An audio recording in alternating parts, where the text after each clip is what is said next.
Record. So now, so welcome, and we're excited to have you here, and we're excited about the interest in this series. And part of why we have Liv here is because we know this is of interest to people of all ages, and we have a lot to learn from our early childhood colleagues on how can we bring some of the ideas from the book into our middle schools and high schools. So we knew that we needed this this outreach for the session for the series.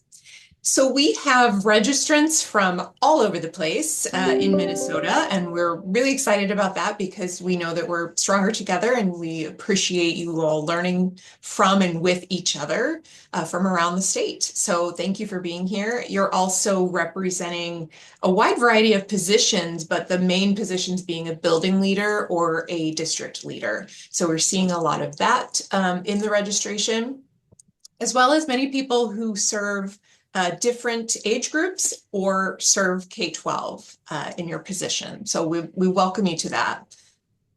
For our first session today, we are going to attempt to do what you might recognize as critical self-reflection from Muhammad Khalifa's 4 pillars, of where we stop and say, okay, before we can engage in what are we going to do for our students, for our families, for our staff members, we need to understand ourselves and our place in this work and how we understand the work first. So our goal today is to talk about this idea of anxiety and what that means, how are we defining it, and how are we building our own capacity and understanding of anxiety. Ron's room and support. I'm just gonna make sure everybody's muted. We also want to talk about the impact of technology on a wide variety of age groups and ourselves as well, and reflecting on that. And then starting to unpack this idea of play and what we mean by play. The author asks us to think more expansively about play. So we brought in Liv as our resident expert on play to help us think through what does that mean for us and what can we be thinking about in terms of implications. And today specifically, ourselves as individuals. So we're not here to worship the problem, but we are here to talk about what are some actions, behaviors that we will be taking as a result. When you are together, we offer you these intentions for how we set the space together. We ask you to take care of yourselves. We know there's a lot of competing priorities in your time, including lots of different screens and technology. So we encourage you to take care of yourself and engage when that is available to you, to take risks when that is available to you, and be vulnerable in your learning, and knowing that vulnerability involves a lot of curiosity. And we're going to ask you to be curious today about the data that we're going to share and about some of the definitions we're going to talk about, and be curious in your own. So Lady Diana and Vicky go. Yeah. Muted. There we go. Thank you. So we asked you in the registration a few questions, so we want to share some of that information with you.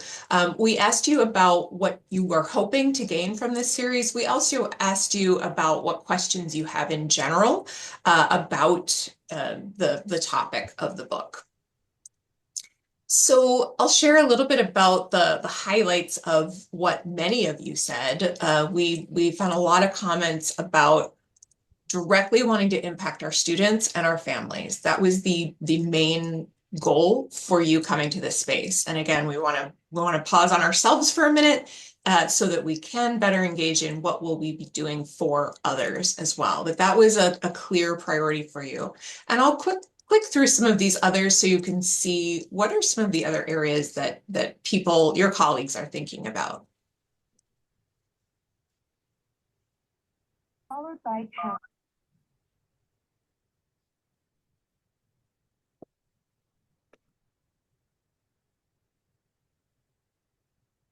We've had a huge interest in this series, which is wonderful. It tells us that you're not just really interested in it, you're making it a priority. in your time and your energy into this space. So we really appreciate that. And we know that what we hear from you is we recognize that this is much more complicated than implementing a policy. This isn't about we changed our policy, we're implementing it, how do I enforce it? It's much more about cultural shifts and understanding and how we are defining how we educate our students and what that means for us as adults who have grown up differently from how our students are growing up. So there's a lot to think about in this space. And then finally, I'll pause on this quote from the book and give you a moment to read that quote.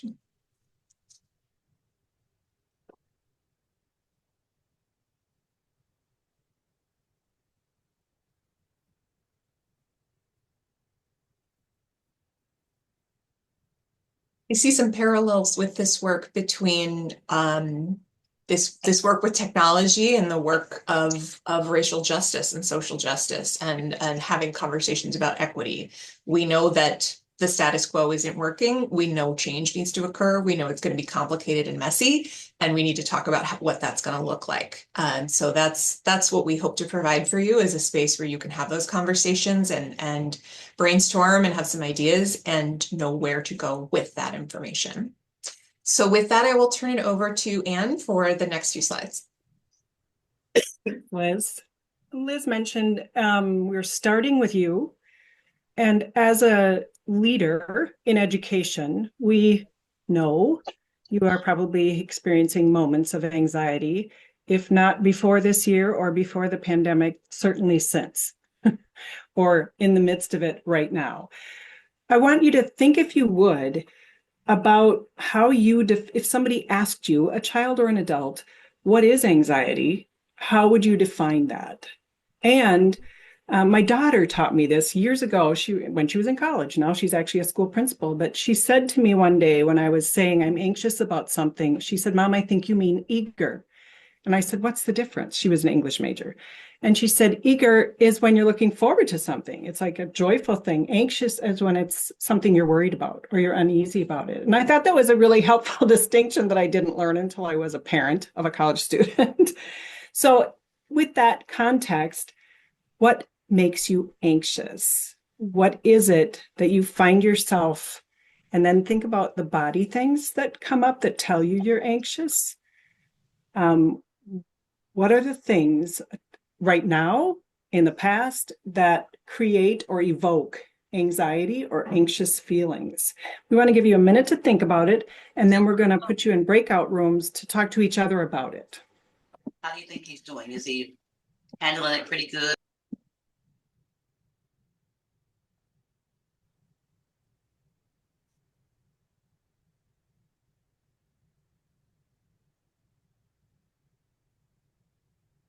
You can click on the, I think I animated backwards. I meant to have those come up first and then the box.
You will have about 7 minutes to introduce yourselves to your group. 7 or 8 minutes, Liz. I don't know if we put a time on this.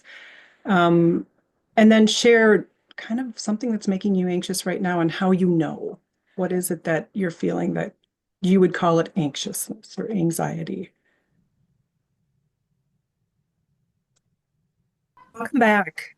Those of you that have been in learning series with us before know that we typically will ask for at least one share out for the benefit of the large group to cross-pollinate thinking and insights. So just one share out, that a shout out to somebody in your breakout room that gave you pause or give you an insight you hadn't thought about before, or is helping you contemplate anxiety or anxiousness differently.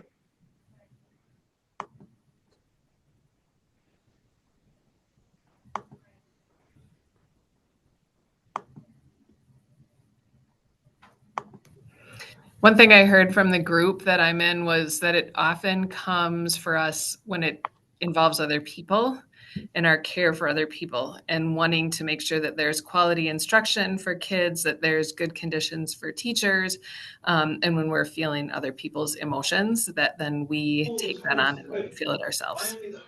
Oh, really helpful distinction. It's a people thing. I just had a conversation with my oldest son last night that's bringing to mind.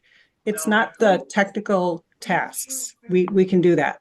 It's the people part of our work that can evoke more anxiety that's harder to manage or navigate. Thank you very much, Catherine. Well, one of the things we wanted to share with you is that the author does define anxiety on page 26, if you want to kind of mark that in your book, just to take a look at how he's defining anxiety. We often, though, jump to the idea of anxiety as a disorder, when honestly, it's a normal response to stress. And we wanted to kind of establish that there are things we can do when we're faced with a challenging situation, a difficult conversation with those people, or an important decision that we know is going to impact all of those people. One of our colleagues, Lisa Hoyim, is our mental health specialist, and we were also collaborating with them. And she mentioned something that stuck with me. She said, but to get the care and support for feeling anxious or for anxiety, we're expected to pathologize it. Like we have to turn it into a diagnosed thing. And that's part of the problem, is we're kind of like shifting it all into this extreme disorder instead of acknowledging we all get anxious from time to time. How do we respond to that? How do we navigate those feelings and those real challenges that we face? So thank you for having that conversation. The next slide includes a visual just to remind us that these are some of the symptoms and patterns that we might notice when we're anxious. I'm looking at the second to the last bullet. I got up at 3:20 this morning. I was not anxious about this Anxious Generation learning series, but I had a dozen things on my mind. And by the time I finished sharing it with my husband over coffee this morning, he just shook his head. Like, why do you think about that? I don't know. I can't turn my brain off. If any of you have seen that, I don't know how new it is. It's a Hulu series called High Potential. That's what I feel like. She has this brain thing that doesn't turn off. It keeps going. So really a good series, by the way. But these physical symptoms kind of show up in different places in your body, depending on who you are and how you respond. For me, it's right away in my gut. It's a digestion thing that immediately comes up. And then the kind of the faster heart rate, and you'll notice you stop breathing. You shallow breathe then, so we need to force ourselves to do some deep breathing. But these are just some things to think about when we think about the anxiety, to become aware, okay, that's what's coming up for me. And then we think about how to respond to that. A couple of slides that we wanted to share with you too. As I was reading the book, I was thinking about the generation labels that we give. And I was telling Liz when I was working on this, I don't keep them all straight. I kind of know, but I always think, do I have the right years? So we have a little chart for you in case you need a reference tool. This one, I think it's so interesting that they label the greatest generation, 1901. I'm thinking very few of those people are left with us now, I think. But then we kind of go through the list. Every generation has experienced or is experiencing or will experience some level of response to technology, to whatever the technology is at that time, to the prevalence of screens, to the smartphones, to other devices. Haidt talks in the book about critical periods and sensitive periods in which it's really easy to learn something and acquire skill, He talks about that on page 63, in case you're curious about that critical period. His point in the book is that Gen Z was the first generation to go through that critical period during the time or on smartphones. Like the two overlapped. So that's why he's most concerned about Gen Z. He does suggest also that he doesn't think Gen Z will have an end date until the conditions of childhood that are making young people so anxious are changed. And it's the rest of us that can try to make that happen. That's on page 5, in case you're wondering about that. Depending on what generation you find yourself in, and my children I'm looking at, and my grandchildren now, we might have different responses to these. And it's just to be aware of it when you think about your staff. They're at different generations, maybe they have different experiences and backgrounds. So to be aware that we all have different things that make us anxious, and people are starting to take steps. I have a few friends that have gone off Facebook. They don't use Facebook anymore, and it's for their own well-being, their own recognition that they need to do things differently. The next slide, again, as I was reading this book, I was like, whoa, I didn't know that's when that technology came to be. I didn't know that that's when that started, and the overlap that he describes. And I think that's a really helpful way for us to think about. He has a ton of graphs in the book and then also on his website. And those are all going to be linked in the dashboard for you if it will help you communicate with others about it. But he calls this the great rewiring. He calls it the great rewiring of childhood, but I would stretch that and I would say it's the great rewiring period. It's affected all of us. We've all got some response to this. And he notes that play-based childhood faded out 1980 to 2010. And that phone-based childhood, and he uses this term, stormed in 2010 to 2015 at a very rapid pace, which made it hard to keep up and monitor and guide it and navigate it. His concern, based on data, is that the Gen Z arrived in higher ed around 2014, and they have statistics, they have data that says there was an epidemic of psychological problems, tripling pre-COVID. This is pre-COVID. So that's where he's noticing the patterns and saying we got to pay attention to Gen Z. Whether it's internet, social media, smartphones, the combination is what he said contributed to the great rewiring. Say that 3 times fast. So there's a quote from page 35 in The Anxious Generation.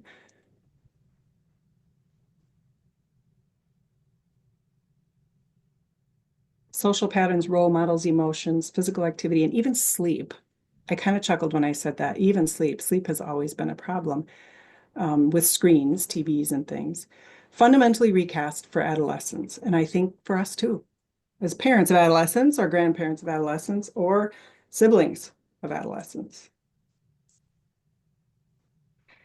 So when we think about the impact of that great rewiring, he says in the book, he kind of lumps them into 4 buckets, and he calls them 4 foundational harms. And he references these in children. But I want you to look at this. As adults, do you notice any of this among your staff? Do you notice any of this among your partner or yourself?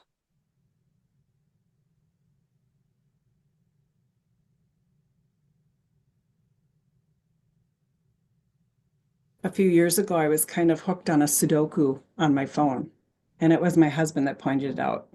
Like, you're always playing Sudoku. I thought it was a relaxation thing, but it was a bit over the top. So before we go to the next slide, I'm going to invite you to think about, let's say it was announced tomorrow, it's extreme cold, so cold that there's no school, which gives you free time, or at least choice time. How are you going to spend part of tomorrow? I know part of it you're going to work. That's just a given. But how are you going to spend part of tomorrow knowing the announcement was made and you have no school? It's too cold and blizzardy and snowy. Just put whatever weather condition you want on it. You have time tomorrow. Jot down a few things that you're going to do in that free time.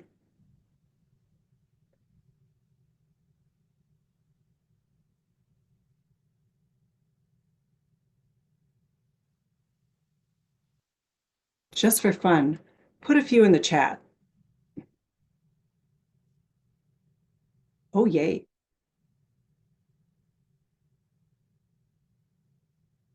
Oh, wow. Go for a long run in the cold. You sound like my son. He's going to run the Boston Marathon in a year. Oh, look at all these cool things. I want it in the chat so we can harvest it and put it in a document you can reference later, because you might need these. You actually do need them, I would guess. Well, on the next slide, I captured a quote that Haidt actually put in his book, but he didn't say it. Years ago, I was at a speaker, and the speaker said, I can tell what you value by your check register. And nowadays it'd be the bank statement or the credit card statement. And he invited us to take our checkbooks out and look at them and then say what we value based on how we spent our money, which was a really powerful message, obviously, because I'm still bringing it up today. If someone were to look at your calendar, what would they say you value?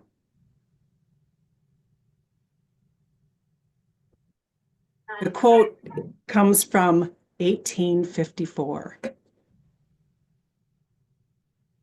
The cost of a thing is the amount of life which is required to be exchanged for it, immediately or in the long run. What kind of choices are we making, Allison? I was thinking about strategic abandonment the other day, and I was thinking we are strategically abandoning things that might be more beneficial when we don't have a family meal, when we don't do these things that are important to us, that we say we value. So I put a couple pictures just to inspire you for the winter playing that you might do, or hiking. I saw somebody was going to run. That one on the right looks a little treacherous to me, but you'll see from Liv, play involves a little risk.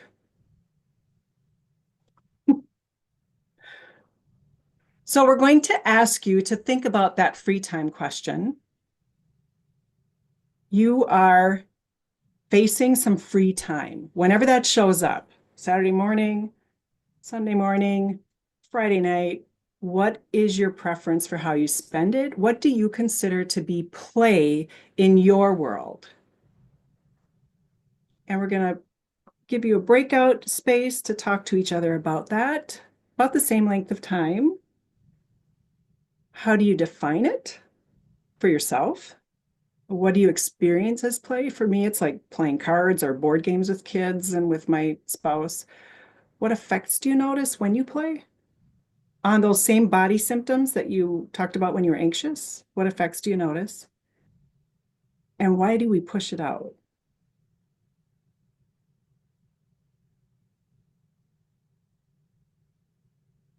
So breakout time. Oh, Liv, I just walked on yours.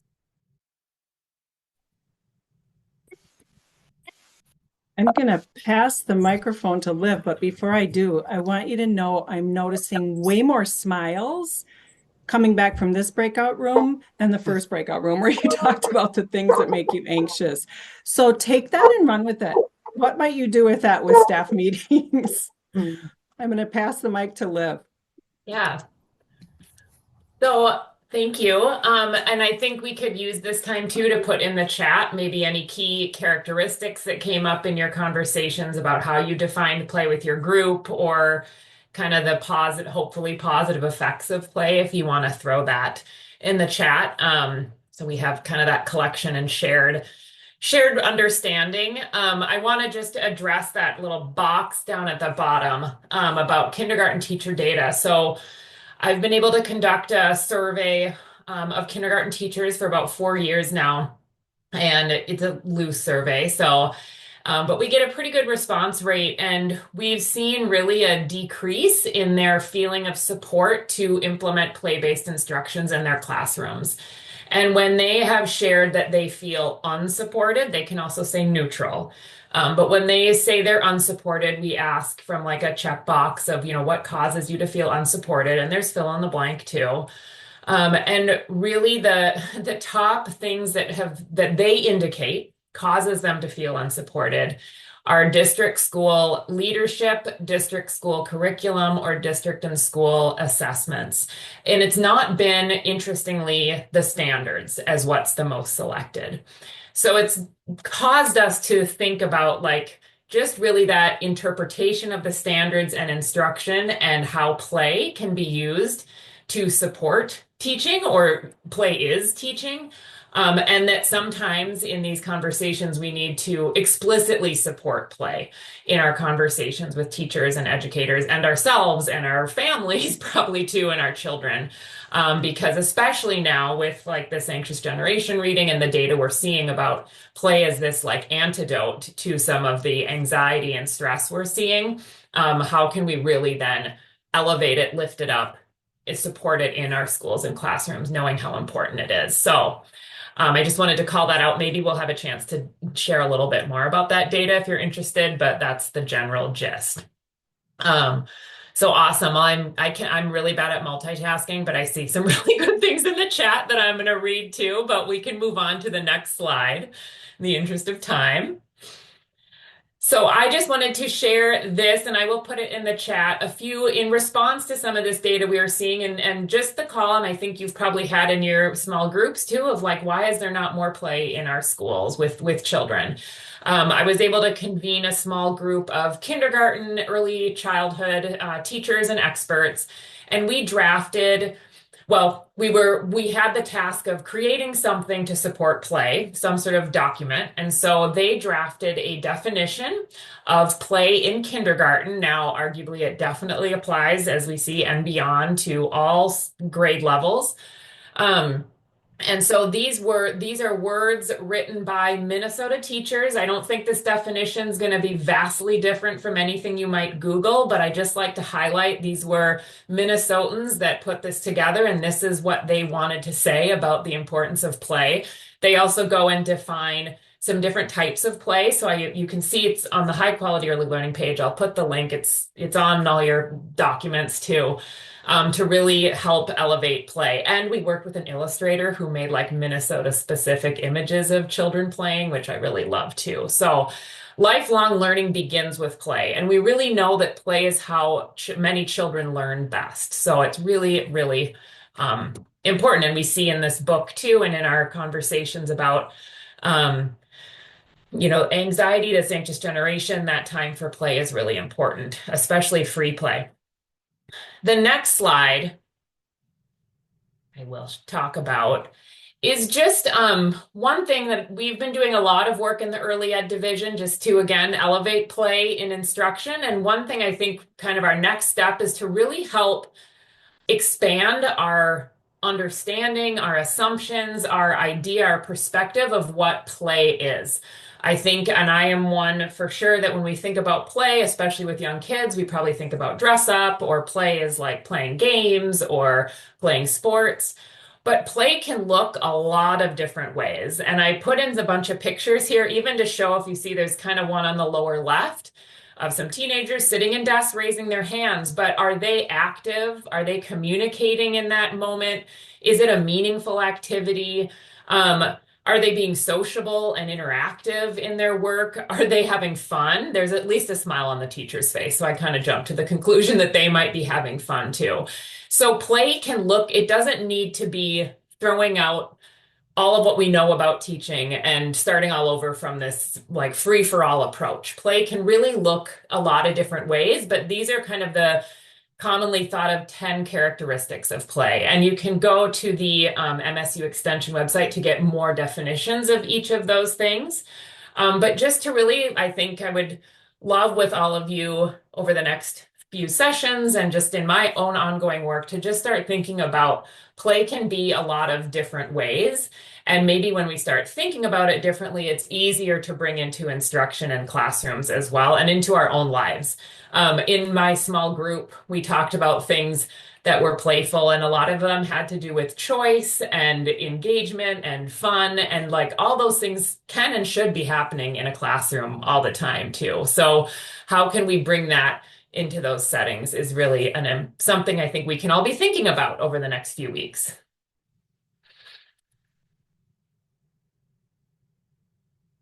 So I'm passing now to either Anne or Liz, not sure. Yeah, and just so you know, Liv, I got the links in the dashboard, Thank you. so in the chat. And I want to highlight again this idea of play as every age and everywhere, and how did it develop such a kind of a stigma, I think, especially in classrooms where it used to be more prevalent for learning. So thinking about what kind of stigma exists within our school culture around play, how are we defining it, and how are we talking about it in a way that speaks to these characteristics, as opposed to the idea that it's not about learning, it's not doing something, it's just frivolous. But how do we shift that mindset? So thanks. I'll turn it back to Anne. So, yeah, sorry, go ahead, Liv. Well, one other thing I thought too, I think sometimes, especially in my work on the younger levels, we talk a lot about how there's no more play in classrooms, and it's a real problem for sure, but a little bit of a deficit negative based outlook. Whereas I think, again, looking to like the high schoolers, or like in that picture, where is there play happening in your school as well? And how do you just build on that and encourage more of that too? Because I think often there may be more than we realize when we start thinking more broadly. And then how do we grow that instead of focusing on where it's not and the lack? So just throwing that out there, I just had that aha. Thanks so much, Liv. I know Liv's list here really gave me pause. I was reading through some of the chats. Like Liv said, there's some really good reflections in there, and we will capture that and try to, because you may find it helpful when you're communicating with other people in your community about it. One of the things that resonates really strongly with me is this drive to be productive. And I think it's reflected even in your responses to the registration. So what do we do? How do we support students? How do we support our staff? How do we support families? We got to do something about this. And that's really helpful. On the next slide, we actually have a quote from page 291 of the book. It's towards the very end. When there is ambiguity, people look to each other to see what everyone else is doing. And this is truly what we're trying to do with this. Those cues help us define the situation. Is it an emergency, or is it going to be a passing fad? If everyone else is just sitting there, then each individual comes to the conclusion that no, it's not an emergency. And I think we all know this may not feel like an emergency in the moment, but it has built into this thing that is taking over our lives and our kids' learning and our mental health and well-being. So the point in this quote, capturing it for me, was, let's be people of action. What is it that we're going to do? And you're already saying you want that. So on the next slide, also towards the end of the book, Haidt captures this Polynesian expression. He says, we're standing on a whale. Many people are standing on a whale fishing for minnows. And that really gave me pause. I was like, wait, what? He tells us, first of all, speak up and link up. Those are kind of his mantras. Speak up and link up. Do something, talk to people, and then connect with others so that you're all doing something. This one is, you may not even realize what's right within your own ability and capacity and community that will help solve this issue. And it may be a really big, impactful thing. Rather than looking outside, way beyond, into the little things that you can do, changing the policy, like Liz said at the beginning, we know that's not enough. It's got to be a deeper practice, a deeper connection with families so they do it with you, and students so they do it with you. So offering that, and each time we do a learning series, we give you some ideas for some actions you can take in between these series and you can earn additional CEUs if you write about it, reflect on it, and then send it to us. We do it in 4 levels. And by the way, we think these levels should be used in our TDE and PDE systems too. Exploring, becoming, growing, thriving, not proficient or deficient or all that. We think you're either learning about it, you're trying it out, you're asking for feedback, or you're helping other people do it well, even as you're learning. So in the exploring column, we're suggesting you consider tracking your own screen time over the next 2 weeks. Your phones do it automatically. Most phones are doing it automatically. You have an app right on it. In fact, while I was doing these slides this weekend, my phone popped up with a message about how my screen time compared to 2 weeks ago or whatever it was. In the becoming column, he talks quite a bit about the practice of mindfulness or meditation for 10 minutes each day being very powerful and very helpful. Anybody Yoga with Adriene fans? I'm a Yoga with Adriene gal. I think it's super helpful to breathe. It's the breathing that helps more than anything. And then a really fun one, schedule playtime for yourself, even if it's 10 minutes. Sometimes I like to play a game of solitaire just to clear my brain. So in the growing column, the last 2 columns, we always involve other people in our suggestions. So with your leadership team, you might try some of what we did with you today. Unpack anxiety, unpack play. What does that look like in our lives? And how might that show up even in our day-to-day routines with each other?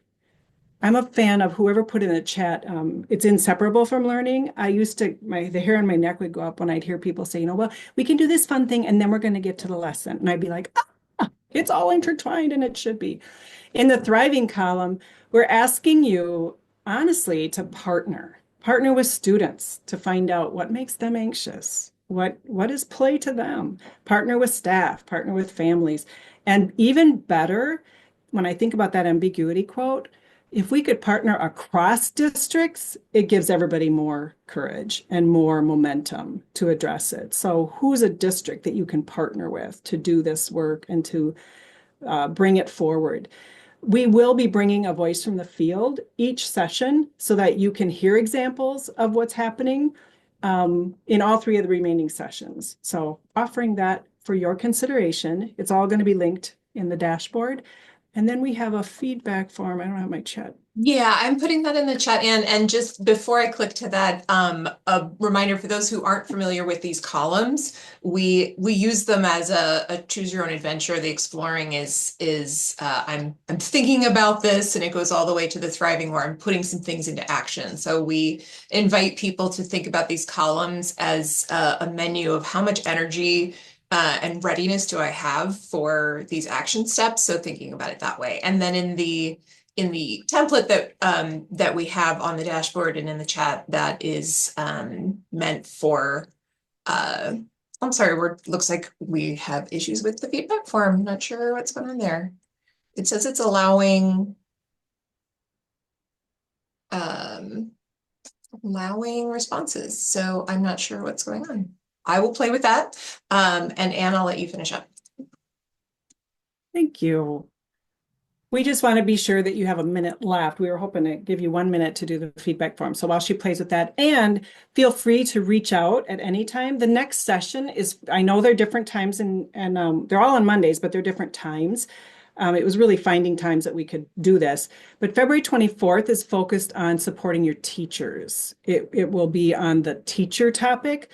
The March 17th will be on students, and the March 31st will be on families and community. So we're looking forward to seeing you then. Please do give us feedback. We do read it. Those of you that have been in our learning sessions before know we adjust as we go based on your feedback. So thank you very much for making this a priority. We're excited about working with you. Yeah, the form is showing that it's accepting responses, so I will play around with that. We will send an email with a recording of this session as well as the feedback form. So I apologize, we don't have that ready right now. So thank you so much. Please reach out anytime.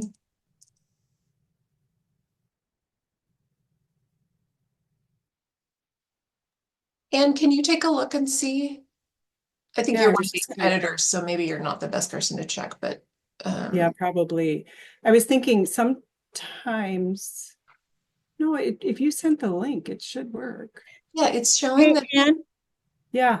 I just texted you. If you're on the new Google's Forms, the default on the new version is for individual respondents, and you have to go in after you hit publish and click and then find where it says individuals and choose to have it be anyone with the link. It's like a reverse of how it used to be. Huh. Oh, I did notice the old one. The new one Yeah. has steps even when you're doing it. You have to publish it. Mhm. So once you publish, it's going to publish for individuals that you choose, and you have to go in and choose to make it be anyone with the link. Oh my gosh. Yeah. Okay. So irritating. Oh, So I that- learned that the hard way a couple weeks ago. oh my Thank gosh. you, thank Okay. you, thank you, Emily. Wow. Mhm. Okay, so then that link should work. Wow. So once you, yeah, so once you do Thank five more you. clicks. Thank you so much, Emily. I appreciate that. I would not have found that. Yeah, no, I had to have somebody do exactly the same thing for me. I'm like, no, it's right, it's ready, I swear. And she's like, hey, Yeah, yeah, that's right. Oh We my need each gosh. other. yeah. I thanks, thought guys. Google liked to make things easier for you, not harder. I know, right? No, it's really weird. It's a weird default. It's dumb. But anyway, thanks, you guys. Thank you. Thank you. Huh. Well, now I wonder if I know. I'm feedback looking at my folder- other series and going, because a lot of times we make copies of feedback forms and then rework them. So I wonder what issues Yeah. are. So, okay, good to know.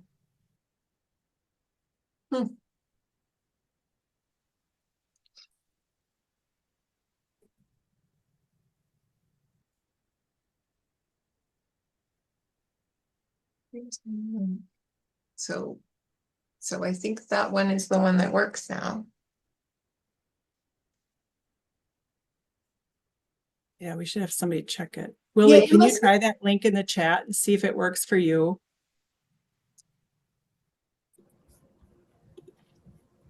It must be a security thing that they don't want people Yeah, I think so. to be able to. Liz and Ann, it works. I clicked on it. Great, thank you. Fabulous. Laura. Thank you. Yep, you're welcome. And That was Ann, Willie. do have your son reach out if he has any questions. Oh, Laura, thank you, thank you. You're not, are Yep. you related to any Pierces that worked in Somerset at one time? No idea. It's my husband's side of the family, so Oh, I I doubt got it. it. I'm just so impressed. Yes, I will do that. He'll be excited to have a connection. That running world, it really is wonderful to have people that you can connect to and learn Yeah. the tips. He's absolutely obsessed. Yeah. But if he qualified, there's things that he wants to start thinking about, like Yeah.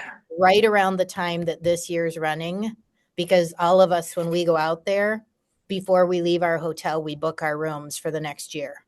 He already has a room. Isn't that funny? For Oh, does he? 2026. We were Okay. surprised anybody lets you get it that far in advance. Yeah, that is shocking. Yeah. Yeah, that is very shocking. So, but yeah, if he, I'm sure within his running community, his group, he probably has people that have run it and can answer questions and such. But He has yeah. a cousin that ran it, and that's who he was working with when he Okay. first found out that he might be able to do it. So we'll see, but I'm still going to give him your contact information. Thank you. Yeah, So listen, you guys, it did work. I went in and did the feedback form. So it worked. Kelly, Fabulous. Thanks, Willie.